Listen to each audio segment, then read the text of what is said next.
ब्रह्मा जी ने नागों को रहने के लिए पृथ्वी लोक में रमनक नामक एक द्वीप बनाया। उसी द्वीप में, रमनक द्वीप में सर्पों को रहना। तो उस द्वीप में जाकर के गरुड़ जी कभी भी कुछ भी सांप को, सर्प को उठा उठा करके खा जाते थे। सारे सर्पों ने मिल कर के सोचा कि एक एक सांप उनको दिया जाएगा, एक एक परिवार से एक एक सांप दिया जाएगा, वो मरेगा, वो खाएगा उसको। लेकिन जिस दिन कालियों का बारी आया, वो अपने परिवार समेत वहाँ से भाग गया और भाग करके यमुना में आश्रय ले लिया, क्योंकि उनको पता था कि अगर हम यमुना का आश्रय लेंगे तो यमुना जो है, शबरी जी ने गरुड़ को श्राप दिया है कि यमुना के पार, अगर यमुना में गरुड़ जी दोबारा आएगा तो उनके मस्तक का 6 टुकड़ा हो जाएगा। इस बात को कालियों को पता था कि अगर हम यमुना में आश्रय ले लेंगे तो हमें गरुड़ जो है, किसी प्रकार का गरुड़ से डर नहीं रहेगा, भय नहीं रहेगा। तो वो बात को सोच करके कालिया नाग ने गरुड़ के डर से और कालिंदी यमुना में आ पहुँचे। अभी बात यह है कि शबरी ऋषि ने गरुड़ जी को क्यों श्राप दिया था। एक दिन का बात है, शबरी जी ने पानी के नीचे, तो यमुना में पानी के नीचे अपने योग बल से घर बना करके, मतलब कांच की तरह घर बना करके, ऐसा घर नहीं, मकान के जैसा कांच की तरह अपने पानी को जमा करके और वहाँ बैठ करके साधना करने लगे। एक दिन देखा कि गरुड़ आए और एक मछली को पकड़ के उठा के ले गया, और मछलियों के जो बच्चा है, उनके जो परिवार है, वो बहुत दुखी हो गया। इस दुख को देखते हुए गरुड़ को श्राप दे दिया कि यहाँ अगर दोबारा आके तुम मछली पकड़ने का प्रयास किया है गरुड़, तुम्हारा मस्तक का 100 टुकड़ा हो जाएगा। ये बहुत बड़ा अपराध था श्राप देना, क्योंकि गरुड़ एक महावैष्णव है और ब्रह्मा जी ने उनके खाना जो वही बनाया है। तो जो भी है, गरुड़ उसके श्राप को सम्मानित करते हुए कभी भी कालिंदी यमुना में नहीं आया। तो उस बात के जो मौका का फ़ायदा लेते हुए कालियो नाग ने यमुना में आके प्रवेश कर लिया और अपने जहरीली जो विष के द्वारा सारे जल को, यमुना के जल को जहरीली बना दिया। पक्षी दूर दूर से मर जाते थे, गाय अगर पानी पीते थे, बछड़ा पानी पीते थे तो लोग मर जाते थे। एक दिन के बाद भगवान श्री कृष्ण के ग्वाल बाल जो है, राखाल बालक, वो सब मिलके और गायों को भी पानी पिलाया और खुद भी पानी पिया, और पानी पीते ही ये लोग मर गया। भगवान श्री कृष्ण के कान में जब ये बात गया, भगवान श्री कृष्ण सोचा कि आज मैं कालियो नाग को उसको अपना दंड दे के ही छोड़ूंगा। तो इस प्रकार भगवान श्री कृष्ण कालियों में छलांग मारा, कालिंदी यमुना में, और कालियो नाग को पकड़ करके जो है उसके 101 सर था, और जिस सर उठा करके भगवान श्री कृष्ण को काटने का प्रयास करते थे, श्री कृष्ण उसी सर पे डांस करते थे, नाचते थे। तो नाच करके अपने पद प्रहार के द्वारा कालियों के जो है मस्तक पूरा पस्त कर दिया। उनके मुंह से खून का उल्टी आने लगे, और उनकी पत्नियां आकर के भगवान श्री कृष्ण से प्रार्थना करने लगे कि कृपया आप उनको छोड़ दीजिए। और कालिया नाग भी समझने लगे कि ये भगवान है, उनसे हम नहीं जीत सकते हैं। वो भी भगवान से क्षमा प्रार्थना किया और कहा कि हे प्रभु, आप मुझे कृपा करें, आप मुझे छोड़ दें।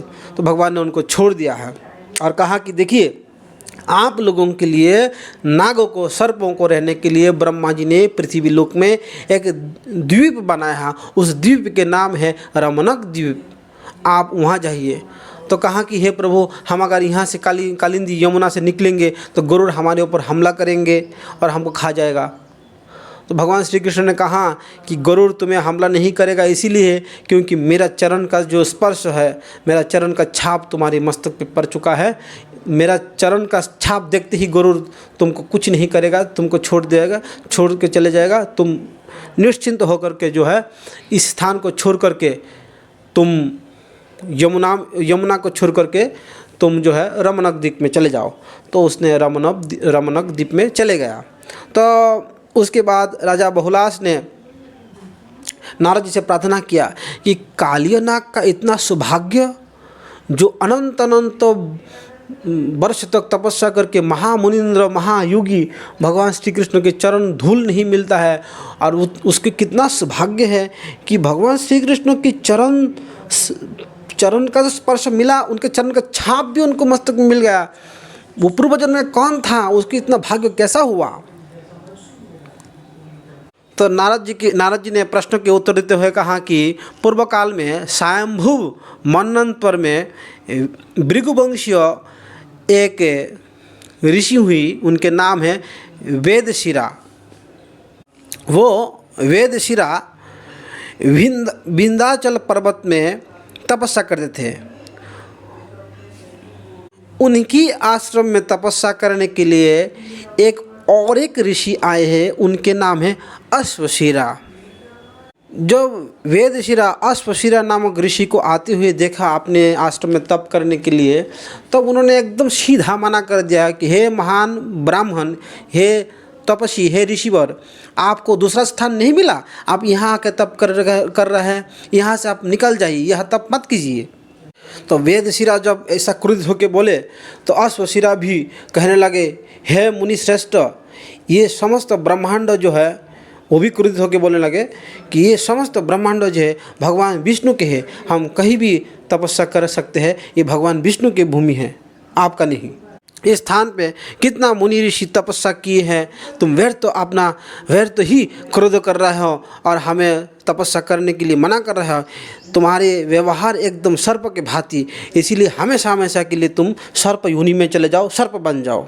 तो वेदशिरा को जब श्राप दे दिया तो वेदशिरा भी कहने लगे, दुर्मते, तुम्हारा भाव बड़ा ही दूषित है, तुम छोटे से क्षुद्र से अपराध से इतना बड़ा दंड दे दिया। तब वेदशिरा भी कहने लगे, हे दुष्ट ऋषि, तुम कौवे की तरह इधर उधर काव काव काव काव करने लगे, तो मैं भी तुम्हें श्राप देता हूँ, तुम एक भयंकर कौवा की योनि में चले जाओ। अभी परस्पर श्रापाश्रापित तो हो गया, एक दूसरा को श्राप दिया, दोनों रोने लगे कि हाय हाय, दोनों का कल्याण हो गया है, अभी क्या होगा। भगवान श्री विष्णु वहाँ पे प्रकट हुआ और प्रकट होकर दोनों को किया है, उनको सांत्वना दिया है कि कोई बात नहीं, जो होना वो तो हो गया है, तुम दोनों ही मेरा भक्त बनोगे, फिर अगले जन्म में भी तुम दोनों मेरा भक्त ही रहोगे जैसा अभी भक्त हो। तो वही कौवा जो है काग भुसुंडी बने हैं, वही जो मुनि जो उसको सर्प योनि में जाने वाले हैं, वेदशिरा को सर्प योनि दिया है, तो वही वेदशिरा जो है कालियो नाग बने और वही अश्वशिरा जो है काग भुसुंडी बने। तो अश्वशिरा तो भगवान श्री राम के भक्त बने और वेदशिरा भगवान श्री कृष्ण के चरण का स्पर्श पाके मुक्त हो गया है।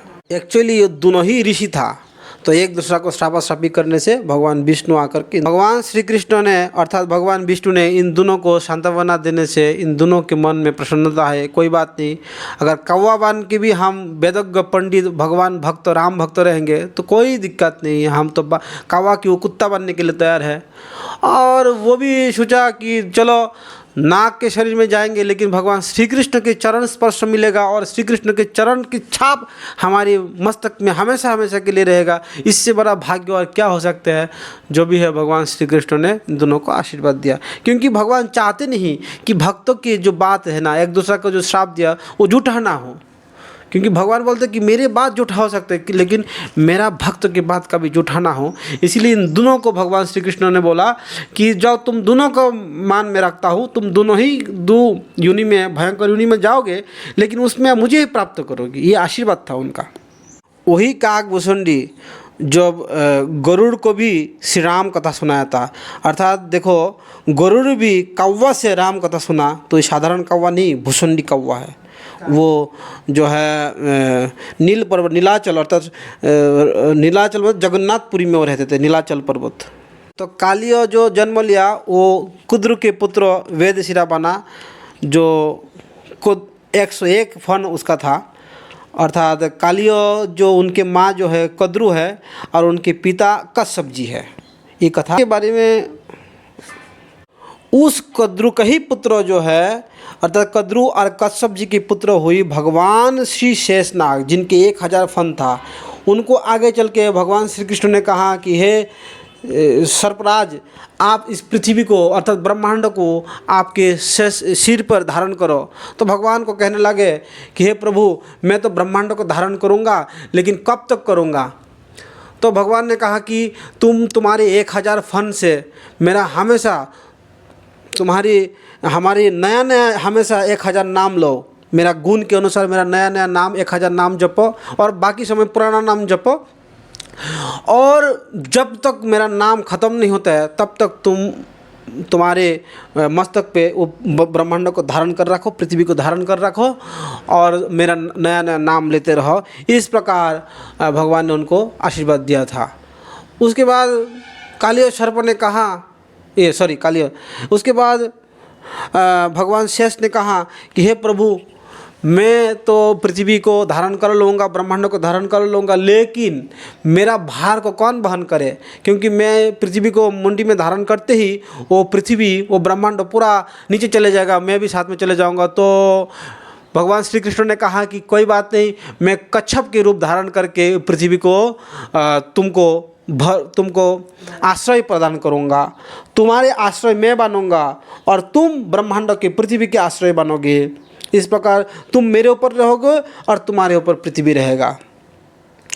और ब्रह्मा जी ने भी जब इस सर्प को जब दायित्व दिया है तो ब्रह्मा जी ने कहा कि जाओ, कुछ सर्प तो तुम लोग पाताल लोक में जाओ, कुछ सुतल लोक में जाओ, कुछ अतल लोक में जाओ, कुछ तलातल लोक में जाओ, कुछ रसातल लोक में जाओ।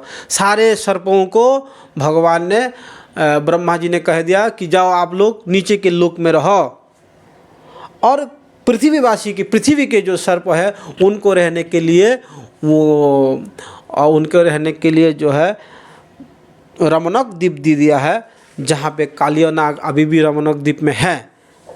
कालिय तो बाद में महान भक्त बन गया, वो अभी भी है, भक्ति कर रहा है कृष्ण का वहाँ पे, लेकिन वहाँ पे, यहाँ पे नहीं। कालिय का एक पुराना प्राचीन मंदिर भी है। एक कथा और एक है कि कालिय जब ब्रजधाम से जा रहा है तो पूरा ब्रज का 84 कोस ब्रज का एक परिक्रमा लगाना चाहा। तो भगवान श्री कृष्ण ने कहा कि इसका कोई विश्वास नहीं, क्योंकि भगवान अपने भक्तों को रक्षा के लिए बहुत तत्पर रहते हैं।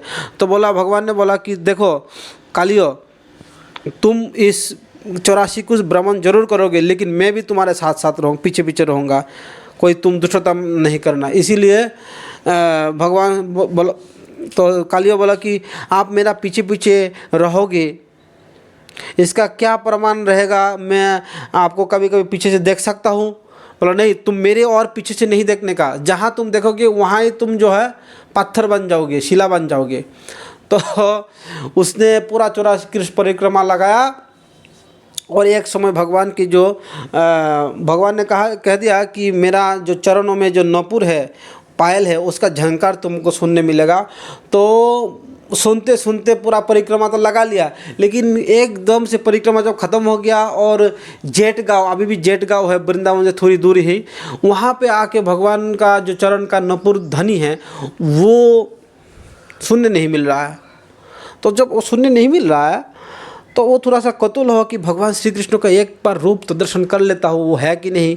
जैसा ही वो पीछे मुड़ के देखा कि भगवान तो पीछे ही खड़ा है, लेकिन उसका शरीर पत्थर बन गया। अभी भी वो स्थान है जेठ गाँव में, एक शिला के द्वारा एक कालिय नाग का मूर्ति है। जब इंग्रज का शासन हुआ था तो कुछ दुष्ट लोगों ने वहाँ पे बंदूक से गोली मार दिया था, उसके थोड़ा साइड जो टूटे हुए हैं, लेकिन पूरा सर्प कुछ नहीं हुआ, उसको कोई कुछ नहीं कर पाया, लेकिन थोड़ा उसमें अभी दाग लगा हुआ है, थोड़ा हल्का सा। तो अभी भी आप लोग दर्शन कर सकते हैं। जब आप लोग वृंदावन में आएंगे तो वृंदावन से 10 किलोमीटर दूर ही जेठ गाँव के बगल में कालिय नाग का गाँव बोलते ही हैं, तो वहाँ पे आप लोगों को दर्शन करने मिलेगा।